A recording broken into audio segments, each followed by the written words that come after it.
Hello everyone, welcome to electrical and MCQs.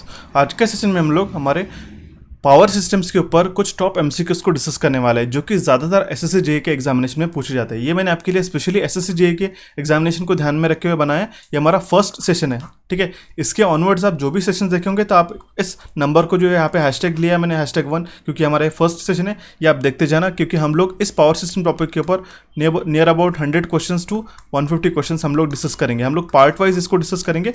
ये मैंने आपके स्पेशली एसएससी जेईई के लिए आपको बनाया है। उसमें एसएससी जेईई में जिस टाइप के क्वेश्चन पूछे जाते हैं, रिपीटेटिव क्वेश्चंस और जो रिलेवेंट है फॉर द पेपर 1, जो कि आपका होने वाला है 27 अक्टूबर 2020 के बीच में से 30 अक्टूबर 2020 इन डेट्स के बीच में होने वाला है, ठीक है। मैंने कल ही हमारे टेलीग्राम चैनल पे आपको एक पीडीएफ अपलोड कर दिया था कि एसएससी ने उनका जो कैलेंडर है फॉर दिस ईयर वो अपलोड कर दिया उनकी वेबसाइट पे। वही मैंने अब सेम अपलोड किया था हमारे चैनल पे। आप ये 2 डेट्स ध्यान में रखिएगा।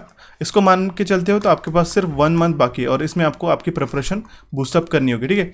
मैंने ऑलरेडी चैनल पे आपको सुपर एमसीक्यू सीरीज में कंप्लीट एक सिलेबस कवर करा दिया है, ठीक है। बट फिर भी आपकी रिक्वेस्ट को ध्यान में रखते हुए और स्पेशली एसएससी जेईई के पेपर पैटर्न को ध्यान में रखते हुए ये हमने पावर सिस्टम्स के एमसीक्यूज को हम लोग इस सेशन से डिस्कस करने वाले हैं, ओके। सो इस सेशन को आपको ध्यान से देखना है।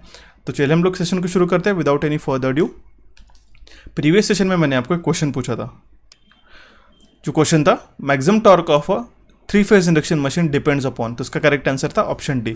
और इसका करेक्ट आंसर हमें दिया, उनका नाम है धीरू यादव, कलाई Selvan, M Rahul Kale, Anand Chaudhary, Anjali Kumari, Saurabh Ramteke, Satya Pandit, Manish Patil and Shivangi Patel. So shout out to you guys. अगर आप भी चाहते हो कि आपका नाम मैं मेरे नेक्स्ट सेशन में लूँ तो आपको इस सेशन को ध्यान से देखना है और सेशन के एंड में जो भी मैंने आपको क्वेश्चन पूछा है उसका करेक्ट आंसर आपको हमें कमेंट बॉक्स में सबसे फर्स्ट कमेंट करना है, ठीक है। ये सेशन हमने इंडक्शन मशीन का जो हमारा प्रीवियस सेशन है, अगर आपने नहीं देखा होगा तो यहाँ पे आई बटन पर आपको क्लिक करके आप उसको जाके देख सकते हो, या फिर चैनल पर आप डायरेक्टली वीडियोज़ के सेक्शन में जाके आपको ये वीडियो मिल जाएगा। काफ़ी इंपॉर्टेंट है और 50 गोल्डन एमसीक्यूज, दैट मीन्स उसमें हमने मोर देन 50 प्लस हमने एमसीक्यूज को डिस्कस किया है, साथ ही उसके कॉन्सेप्ट भी डिस्कस किया था। दैट मीन्स आपके ऑन एन एवरेज 100 क्वेश्चंस से 100 प्लस क्वेश्चंस आपको उसमें इस सेशन में कवर हो जाएंगे, ठीक है। इस सेशन को आपको ध्यान से जाके देखना है। मॉडरेट टू हाई लेवल के क्वेश्चंस हमने उसमें डिस्कस किए और वो काफ़ी ज़्यादा यूजफुल रहने वाले हैं आपके एसएससी जेईई और बाकी इलेक्ट्रिकल इंजीनियरिंग से रिलेटेड एग्जामिनेशन के लिए, ओके। और इस क्वेश्चन का मैं आपको आंसर बता देता हूँ, जो कि है ऑप्शन डी। ध्यान में रखिएगा, टी मैक्स का हमारा फॉर्मूला क्या है? T max is equal to 3 omega S into E2 square twice of x2।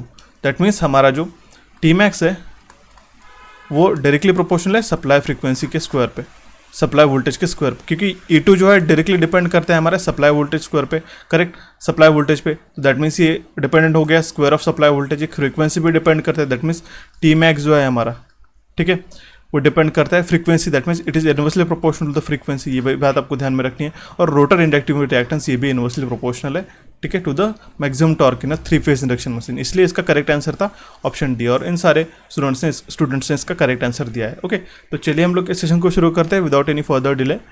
देखिए, प्रीवियस सेशंस में जो भी मैंने आपको इंडक्शन मशीन और एक उसके प्रीवियसली जो मैंने आपको इंडक्शन अल्टरनेटर का जो सेशन लिया है उसमें आपको काफ़ी इंपॉर्टेंट क्वेश्चंस देखने को मिलेंगे और उसको आपको जाके देखना है। मैं अल्टरनेटर का भी एक सेशन यहाँ पे लिंक अप कर देता हूँ, यहाँ पे आई बटन पे आप उसको क्लिक करके देख सकते हो, ओके। तो हम लोग फर्स्ट क्वेश्चन देखते हैं। क्वेश्चन काफ़ी सिंपल टू मॉडरेट और then moderate to high level के हम लोग क्वेश्चंस करेंगे आने वाले हर कॉन्सेक्यूटिव सेशंस में, ठीक है। तो इसका करेक्ट आंसर हम लोग पहले मार्क कर लेते हैं। सबसे पहले हम लोग तो इसका क्वेश्चन पढ़ लेते हैं, ओके। क्वेश्चन क्या है? The earth conductor carried in a high voltage transmission line is what. जो अर्थ कंडक्टर है वो कहाँ पे रहता है, ये हमें क्वेश्चन में पूछा गया है। तो वो अबाव द लाइन कंडक्टर रहता है, या फिर बिलो द लाइन कंडक्टर रहता है, या फिर बिटवीन द लाइन कंडक्टर्स रहता है, ठीक है। ध्यान में रखिएगा, जो हमारा अर्थ कंडक्टर रहता है वो टॉप ऑफ द कंडक्टर रहता है, ठीक है। That means it is above the line conductor. इसका करेक्ट आंसर हो जाएगा ऑप्शन ए। और इसकी जो थिकनेस रहती है वो कम रहती है as compare to the line conductors. ये भी बात आपको ध्यान में रखनी होगी, ठीक है। इसका करेक्ट आंसर था ऑप्शन ए। बढ़ते हैं हमारे नेक्स्ट क्वेश्चन की ओर, जो कि हमारा question number 2। Pin insulators are normally used up to voltage of about. देखिए, ये सारे क्वेश्चन एसएससी जेईई में क्वेश्चन पूछे गए। कुछ क्वेश्चंस मैंने रिलेवेंट क्वेश्चंस इसमें डाले सो दैट आपको पेपर 1 के लिए काफ़ी अच्छे से प्रिपरेशन हो सके, ठीक है। मैं ये चाहता हूँ कि आपको मैं 150 क्वेश्चन इस सिंगल पावर सिस्टम टॉपिक के ऊपर कवर करा दूँ, सो दैट आपके नंबर ऑफ क्वेश्चन कवर हो सके। और मेजरली हम लोग जैसे पावर सिस्टम्स हो गया, पावर सिस्टम और मशीन्स है, ठीक है, और कुछ जो इंपॉर्टेंट टॉपिक्स है जैसे जनरेशंस वगैरह के भी हम लोग क्वेश्चंस ले लेंगे, सो दैट आपके number of variety of questions आपके कवर अप हो जाएंगे इन्हीं आने वाले सेशंस में। तो आपको सेशन को ध्यान से देखना होगा और हमारे चैनल पे भी आपको बने रहना है। और साथ साथ मैं बता दूं, अगर आपने इलेक्ट्रिकल इंजीनियरिंग एमसीक्यूज़ को सब्सक्राइब नहीं किया तो प्लीज़ सब्सक्राइब करें और हमारे कोचिफाई चैनल को भी सब्सक्राइब करें, सो दैट आपको दोनों भी सेशंस उसके मिलते रहे, ठीक है। तो ध्यान में रखिएगा, जो पिन इंसुलेटर हम लोग यूज़ करते हैं वो हम लोग अबव 33 kV पे यूज़ करते हैं। और सस्पेंशन इंसुलेटर का भी क्वेश्चन आ सकता है, जो कि हम लोग यूज़ करते हैं बियॉन्ड 33 kV। और उसका अगर ईच डिस्क का जो अगर इंसुलेशन कितने पे डिज़ाइन किया जाता है, ठीक है, वो इंसुलेटर कितने kV पे डिज़ाइन किया जाता है, तो वो अगर आपको क्वेश्चन में पूछा गया तो आपको 11 kV करना है। अगर आपको मान लो 3 डिस्क बनानी है, 33 kV तक का इंसुलेशन आपको ये चाहिए, दैट मीन्स आपको इंसुलेशन प्रोवाइड कराना है, तो आप 3 डिस्क यूज़ करोगे 11 kV के, ठीक है। That means suspension type of insulators में। और पिन इंसुलेटर है जो नॉर्मली हम लोग यूज़ करते हैं अप टू 33 kV वोल्ट्स, ठीक है। मल्टी पिन इंसुलेटर्स हम लोग 33 तक करते हैं, बट कहीं अगर आपको ऑप्शंस में 25 भी रहा तो उसको आप सिलेक्ट करके आ जाना, ठीक है, अगर 33 kV नहीं रहता है तो ध्यान में रखिएगा ये बात, ओके। काफ़ी कॉन्ट्राडिक्टरी क्वेश्चन आपको एग्जामिनेशन में पूछे जाते हैं, ओके। तो अभी हम लोग देखते हैं हमारे नेक्स्ट क्वेश्चन की ओर, जो कि question number 3, okay. Next question क्या कह रहा है हमारे पास, in transmission line generally the wires used are. हमारे ट्रांसमिशन लाइंस में हम लोग कौन से वायर यूज़ करते हैं, ACSR वायर यूज़ करते हैं, कॉपर वायर्स हम लोग यूज़ करते हैं, आयन वायर्स हम लोग यूज़ करते हैं, या फिर एल्यूमिनियम वायर्स यूज़ करते हैं। देखिए है तो चारों भी कंडक्टर्स, ठीक है। ACSR वायर, कॉपर वायर भी it's a good conductor of electricity, ion wire भी से भी हम लोग इलेक्ट्रिसिटी पास ऑन कर सकते हैं, ठीक है, कैरी कर सकते हैं, बट वो ज़्यादा इलेक्ट्रिकल कंडक्टिविटी उसकी ज़्यादा नहीं रहेगी as compare to copper and aluminium wires. Aluminium wires भी हम लोग यूज़ करते हैं, बट हम लोग ट्रांसमिशन लाइन में मेनली ACSR वायर्स ही यूज़ करते हैं, ठीक है। ACSR का फुल फॉर्म क्या है, aluminium conductor steel reinforced wire, okay.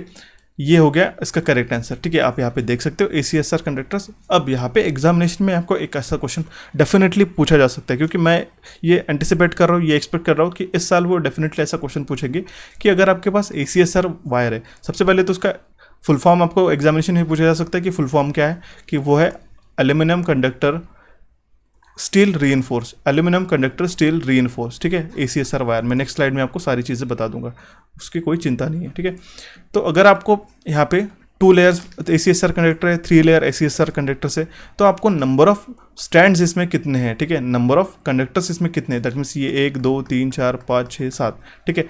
2 layers में हमारे पास 7 है। जैसे अगर हमारे पास 3 लेयर्स का, 3 लेयर्स कहाँ से शुरू होती है, एक फर्स्ट लेयर यहाँ से शुरू होती है जो हमारा मेन कंडक्टर रहता है, कोर कंडक्टर, देन हमारी सेकंड लेयर, देन हमारी थर्ड लेयर, ये हो गई हमारी 3 लेयर, ठीक है। इसका भी एक फॉर्मूला छोटा सा मैं आपको बता देता हूँ, ठीक है। अगर आपको पूछा गया फॉर अ 3 लेयर्स, आपको नंबर ऑफ कंडक्टर्स कैलकुलेट करना है, ठीक है, ACSR में, ओके।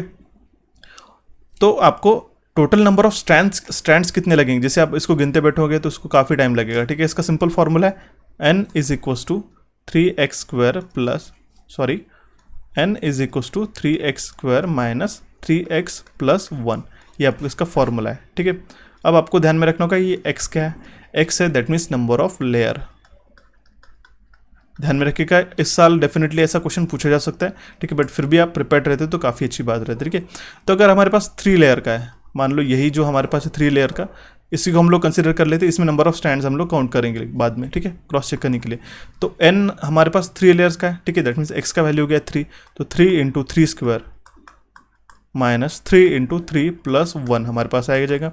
3 का स्क्वायर 9, 9 3 27 माइनस 9 प्लस 1, 27 माइनस 9 हो गया 18 प्लस 1 19, ठीक है। दैट मीन्स हमारे पास नंबर ऑफ स्टैंड्स रहते हैं 19, ठीक है। इसमें तो ये 7 हो गए, ठीक है, मान लो यहाँ तक के तो हमारे 7 हो गए। देन हम लोग काउंट करते हैं यहाँ से 8 9 10 11 12 13 14 15 16 17 18 एंड 19, देखिए इसका करेक्ट आंसर आ गया। अगर आपके पास 4 लेयर है तो आप इसमें x की जो वैल्यू है वो आप 4 सब्स्टिट्यूट कर सकते हो, ठीक है, x की जो वैल्यू है यहाँ पे और यहाँ पे, ठीक है, इसमें आप 4 वैल्यू सब्स्टिट्यूट कर सकते हो, then you will get a number of strands in a aluminium conductor steel reinforced wire, देखिए इस तरीके से, ठीक है। एक छोटा सा किसका फॉर्मूला है, ध्यान में रखिएगा। और इसका अगर आपको डायमीटर भी पूछा जाए एग्जामिनेशन में, डायमीटर भी पूछा जा सकता है, SSC का कोई भरोसा नहीं, ठीक है। तो d इज इक्वल टू हो जाएगा 2x माइनस 1d, ठीक है, स्मॉल d, ओके। और एक कैपिटल D क्या है, डायमीटर ऑफ द कंडक्टर, और स्मॉल d क्या है, डायमीटर ऑफ ईच स्ट्रैंड, ठीक है, डायमीटर ऑफ ईच स्ट्रैंड। और यहाँ पे हमारे पास एक फॉर्मूला क्या बन जाएगा, d is equal to 2x minus 1 in bracket D. Okay, ये बात आपको ध्यान में रखनी होगी। ये ACSR कंडक्टर्स के रिलेटेड ये भी क्वेश्चंस आपको एग्जामिनेशन में पूछे जा सकते हैं। अभी मैं दिखा देता हूँ कि आपको जो टाइप ऑफ एल्यूमिनियम कंडक्टर्स कैसे रहते हैं। ठीक है, सबसे पहला तो हमारे पास रहता है सॉलिड, हॉलो, स्ट्रैंडेड। आप इसमें इमेज में भी देख सकते हैं। Solid that means it is solid a piece of a metal conductor. Okay, hollow conductor that means it has a hollow space inside the conductor. Okay, इसके आउटर में ही यहाँ पे सिर्फ कंडक्टर है। ठीक है, दैट मीन्स और जो अंदर है इसमें ये हॉलो है। ओके, खाली है ये पूरा। देन हमारे पास स्टैंडर्ड है, आप यहाँ पे देख सकते हो there is number of strands in the conductor, it is called as standard aluminium conductor. Then हमारे पास आता है AAC। तो AAC का आपको एग्जामिनेशन में फुल फॉर्म अगर ध्यान में रखना होगा तो वो है all aluminium conductor. Triple AC का फुल फॉर्म क्या है? All aluminium alloy conductor. ठीक है, ये इसका फुल फॉर्म्स भी आपको ध्यान में रखना होगा एल्यूमिनियम कंडक्टर्स का। ACSR का फुल फॉर्म काफ़ी कॉमन है, काफ़ी बार एग्जामिनेशन में पूछा जाता है, बट आपको ये जो एक्सेप्शन है मैंने यहाँ पे इंक्लूड किया है वो आपको ध्यान में रखने होंगे। ठीक है, ACSR का फुल फॉर्म है एल्यूमिनियम कंडक्टर स्टील रीइंफोर्स। यहाँ पे जो बीच में है इसमें स्टील रीइंफोर्सिंग किया गया है और यहाँ पे एल्यूमिनियम के स्ट्रैंड्स है। ओके, ये हो गया हमारा ACSR कंडक्टर। देन ACSS क्या है? Aluminium conductor steel supported. Aluminium conductor steel supported, ACSS का फुल फॉर्म है। ठीक है, स्टील सपोर्ट यहाँ पे सेंटर में, देन आउटर में हमारे पास एल्यूमिनियम कंडक्टर्स है। देन हमारे पास क्या है नेक्स्ट? ACCR। उस केस में हमारा उसका फुल फॉर्म क्या हो जाएगा? Aluminium composite core reinforce. ध्यान में रखिएगा, ACCR का एल्यूमिनियम कंपोजिट कोर रीइंफोर्स इसका फुल फॉर्म हो जाएगा। देन नेक्स्ट है हमारे पास एल्यूमिनियम कार्बन कंपोजिट कोर। ठीक है, ACCC का फुल फॉर्म क्या है? Aluminium carbon composite core. ठीक है, आप इसके इमेज में ध्यान से देख सकते हो और सारे जो फुल फॉर्म्स है आपको ध्यान में रखने होंगे, स्पेशली जो AAC, AC, SS, AAC, ACCR, ACCC and ACSR का ये फुल फॉर्म्स आपको ध्यान में रखने होंगे। ठीक है, अभी हम लोग देखते हैं नेक्स्ट स्लाइड में कि टाइप ऑफ ACSR कंडक्टर्स कौन से रहते हैं। ये इंपॉर्टेंट है। ठीक है, इसलिए मैंने आपके इस सेशन में इंक्लूड कर दिया, क्योंकि जो क्वेश्चन हम लोग पढ़ते हैं उससे से रिलेवेंट मैं ये चाहता हूँ कि आपको कंप्लीट इन्फॉर्मेशन प्रोवाइड करा दूँ, सो दैट आपको एक ही बार इसको पढ़ के ध्यान में रख सको। ओके, सो अभी आप देख सकते हो। ठीक है, ACSR कंडक्टर्स में इसको ये यूज़ किया जाता है हमारा 33 और 66 kV के लिए, 300 एम्पियर्स के लिए। नंबर ऑफ ACSR कंडक्टर्स यहाँ पे गिवन है, मैक्सिमम इसकी कैपेसिटी है यहाँ पे एक दिखा है, जहाँ पे हम लोग 220 या फिर हम लोग 400 kV के लिए जो यूज़ कर रहे हैं ACSR कंडक्टर, इसका भी नाम भी है, मैं आपको नाम बता दूँ। वो हमारा है 800 एम्पियर्स पे। अभी हम लोग देखते हैं नेक्स्ट स्लाइड में कि जो ऑपरेटिंग वोल्टेज रेटिंग्स यहाँ पे 33 और 66 kV, 66 और 132 kV, 220 kV या फिर 220 और 400 kV के लिए हम लोग कौन से यूज़ करते हैं। देखिए, सबसे पहला जो सीरियल नंबर है जो मैंने अभी आपको बताया उसको हम लोग कहते हैं डॉग। ठीक है, जो ACSR कंडक्टर को नाम दिया गया है वो है डॉग, और उसका जो करंट कैरिंग कैपेसिटी है 75 डिग्री सेल्सियस पे वो है 300 एम्पियर्स की। अभी मैंने आपको प्रीवियस सेशन में बताया था, यहाँ पे मैं हाईलाइट करके देता हूँ सो दैट आप इसको ध्यान में रख सको। ठीक है, 300 एम्पियर्स की, और इसका जो साइज एंड स्टैंडिंग है ये आप इसमें देख सकते हो। ओके, ये खासतर पूछा नहीं जाता, और इसका ओवरऑल डायमीटर और सेंटीमीटर्स में कितना है, और यूनिट वेट पर किलोग्राम पर मीटर कितना है ये भी आपको यहाँ पे गिवन है। ठीक है, तो सबसे पहली बात तो इसमें से क्या क्या चीज़ें ध्यान में रखनी होगी कि आपको ऑपरेटिंग वोल्टेज जहाँ पे गिवन है 66 और 132 kV के लिए हम लोग कौन सा ACSR कंडक्टर यूज़ करते हैं। यहाँ पे आपको 4 ऑप्शंस रहेंगे, उसमें आपको सिलेक्ट करना है Panther. We use Panther ACSR conductor for the voltage range up to 66 and 132 kV। Examination में आपको ऐसा पूछा जाए कि हम लोग ऑपरेटिंग वोल्टेज 220 kV के लिए कौन सा ACSR कंडक्टर यूज़ करते हैं, उसका नाम क्या है, तो हम लोग यूज़ करते हैं ज़ीब्रा। ओके, ठीक है, आप देख सकते हो, और उसका करंट कैरिंग कैपेसिटी भी आपको इसमें ध्यान में रखना होगा। जैसे पैंथर का 480 एम्पियर्स है, ज़ीब्रा का है 735 एम्पियर्स, एंड मूज सबसे हाईएस्ट करंट कैरिंग कैपेसिटी का जो ये है ACSR कंडक्टर वो हम लोग यूज़ करते हैं 220 kV से 400 kV के बीच में, और उसका नाम है मूज। ओके, मूव यहाँ पे आप देख सकते हो, और इसका करंट कैपेसिटी है 800 एम्पियर्स।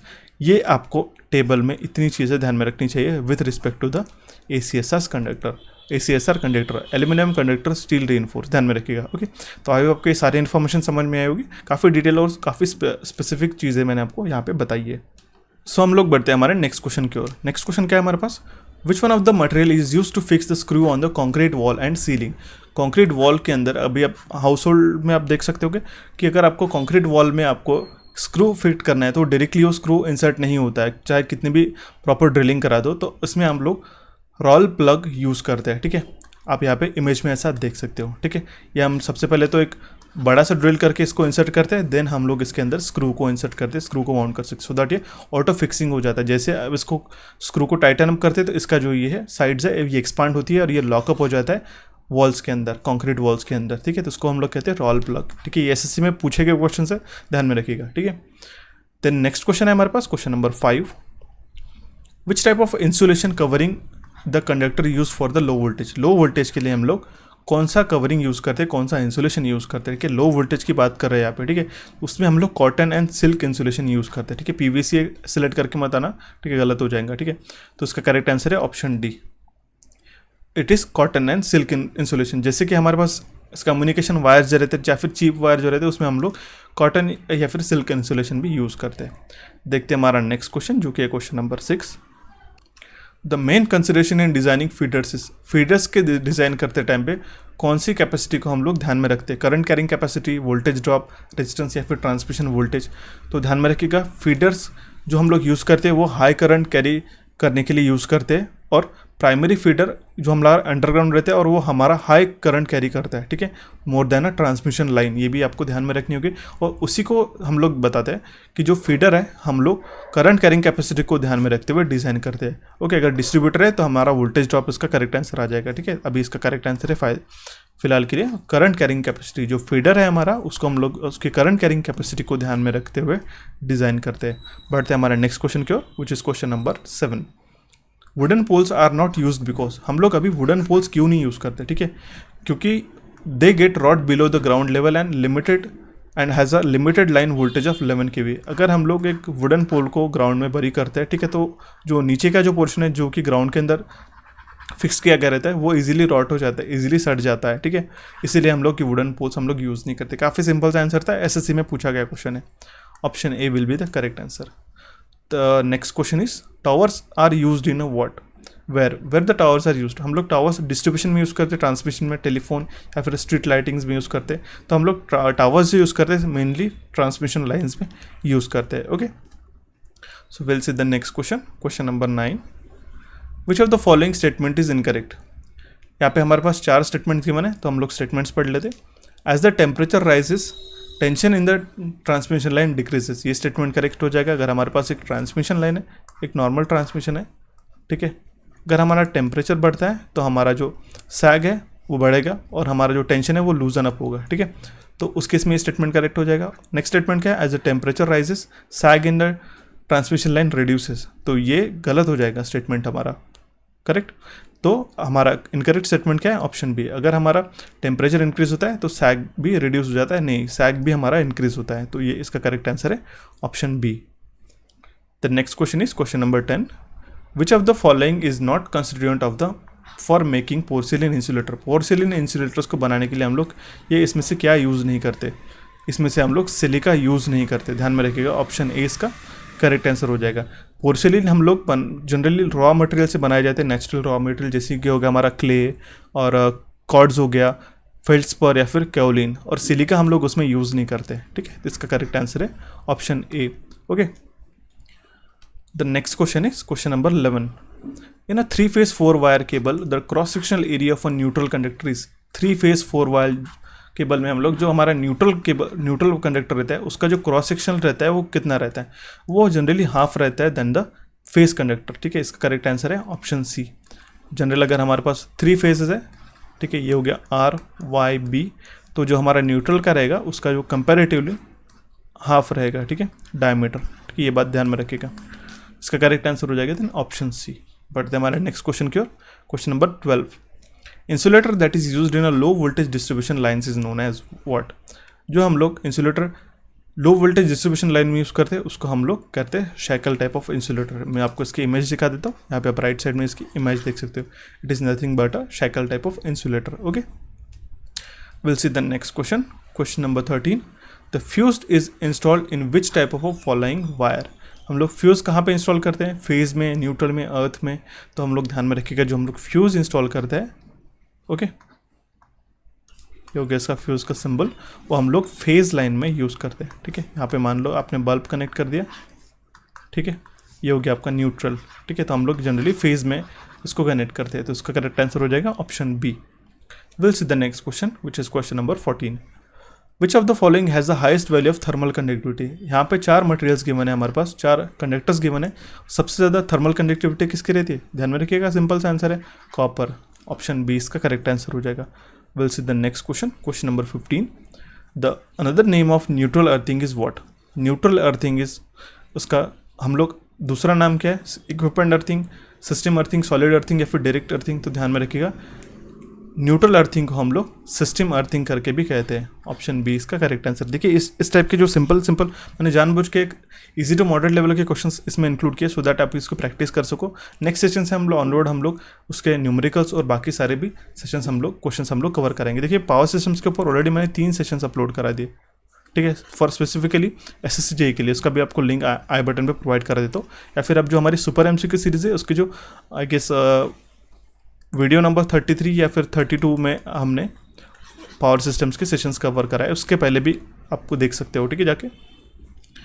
तो ध्यान में रखिएगा न्यूट्रल अर्थिंग को हम लोग कहते हैं सिस्टम अर्थिंग।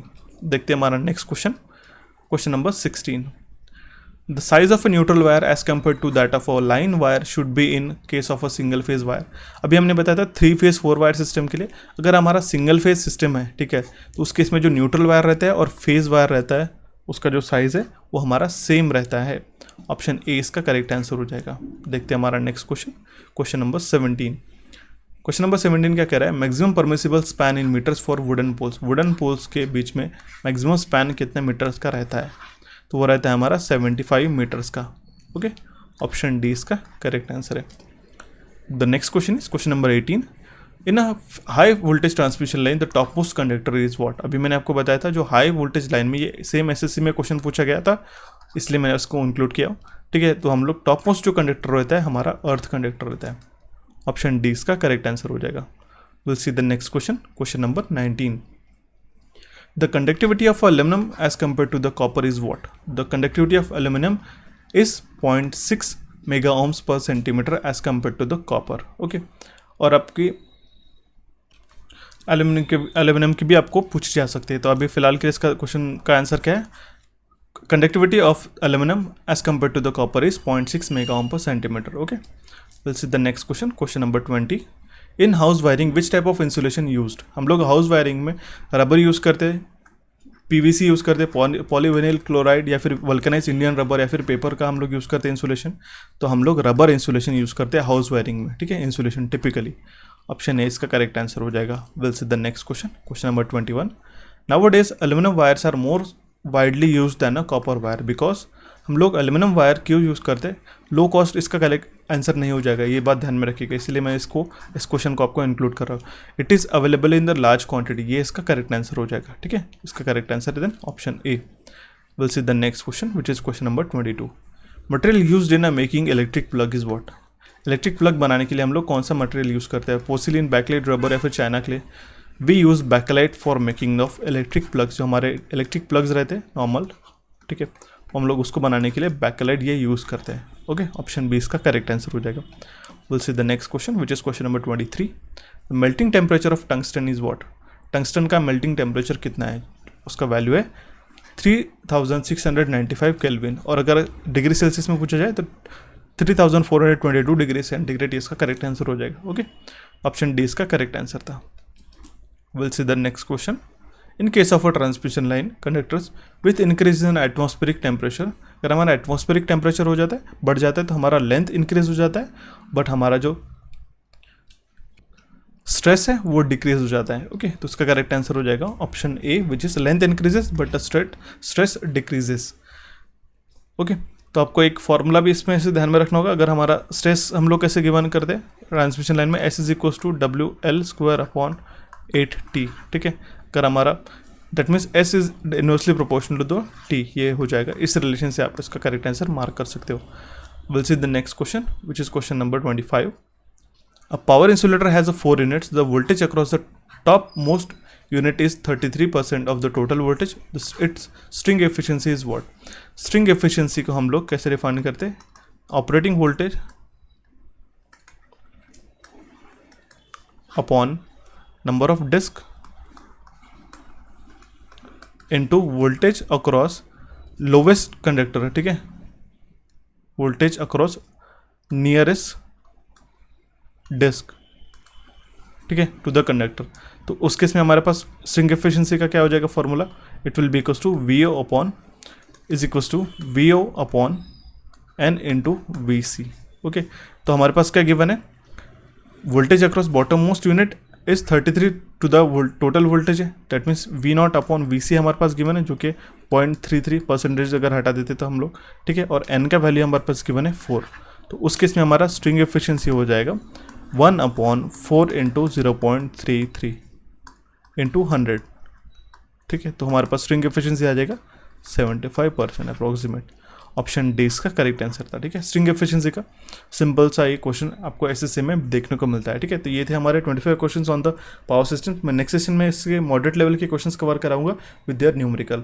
नेक्स्ट सेशन के लिए मैं आपको क्वेश्चन छोड़ के जा रहा हूँ, इसका करेक्ट आंसर आपको हमें कमेंट बॉक्स में कमेंट करना है। क्वेश्चन क्या है, if the frequency of a transmission line is change from 50 hertz to 100 hertz, it's the string efficiency will increase decrease remains unchange या फिर इंक्रीज और डिक्रीज। इसका यहाँ पे हमारे पास 4 ऑप्शंस गिवन है, तो इसका करेक्ट आंसर आपको हमें कमेंट बॉक्स में कमेंट करना होगा। आई होप आपको हमारा सेशन अभी तक का समझ में आया होगा। आपको हमारा टेलीग्राम चैनल कोचिफाई _ऑफिशियल और इलेक्ट्रिकल इंजीनियरिंग एमसीक्यूज को ज्वाइन करना है, और प्रीवियस ईयर एसएससी जे में जो जनरल अवेयरनेस के सेशंस आपको देखने होंगे तो यहाँ पे आपको जो बॉक्स में यहाँ पे क्लिक करना होगा, ठीक है। आपको कोचिफाई चैनल पर वो सारे सेशंस आपको मिल जाएंगे। So guys, for the next time I will see you and have a nice day.